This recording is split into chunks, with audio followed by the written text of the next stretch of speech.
নবজাতক শিশুর কানে আজান দেওয়ার পদ্ধতি কেমন হবে? এখন নবজাতক শিশুর কানে আজান দেবেন না, সহি না জয়ীফ?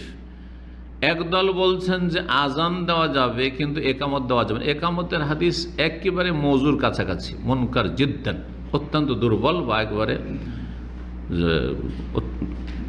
মওজুর কাছাকাছি।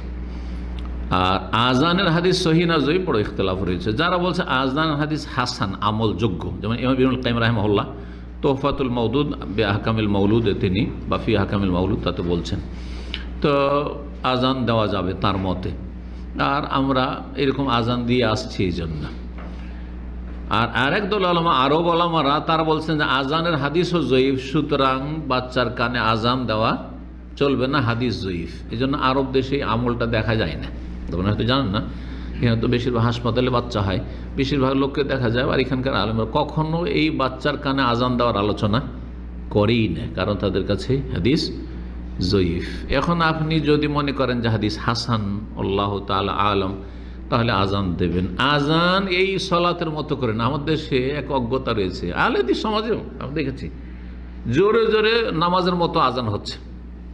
সকাল 10টায় হঠাৎ করে আজান হইতে লেগেছে। প্রথম একবার আমি আজান শুনেছি, বলছি কিসের আজান। পরে শুনলাম যে অমুকের বাড়ি ছেলে হয়েছে, সেই জন্য আজান দিয়েছে। এটা বিদআত, এই আজান নেই যে বাচ্চা হয়েছে ওই বাড়িতে আজান দেওয়া শুরু হয়ে গেছে একবারে জোরে জোরে মসজিদের আজানের মতো। জায়েজ নয় এটা। আজান দেবেন কীভাবে? কোলে নিয়ে। আর তারপরে যে কোনো একজন ভালো মুসলিম, 5 ওয়াক্ত নামাজি মুসলিম কানে কি করবে? আজান দেবে, যাতে করে পৃথিবীতে ভূমিষ্ঠ হওয়ার পরে বাচ্চা যখন কান্না করে উঠে, দুনিয়ার কোনো কথা না শুনে বা কোনো অসার ফালতু কথা না শুনে, আল্লাহর নাম শুনতে পায়, আল্লাহর জিকির আজকার যেন শুনতে পায়। আল্লাহু আকবার, আল্লাহু আকবার, আল্লাহু আকবার, আল্লাহু আকবার। এতে শয়তান অনিষ্ট থেকে বেঁচে থাকবে। এবং সেই ছেলে বড় হলে আশা করা যায় যে তার মধ্যে দিন থাকবে, কারণ তাওহীদের আওয়াজ প্রথম সে শুনেছে, তাকবীর আওয়াজ শুনেছে।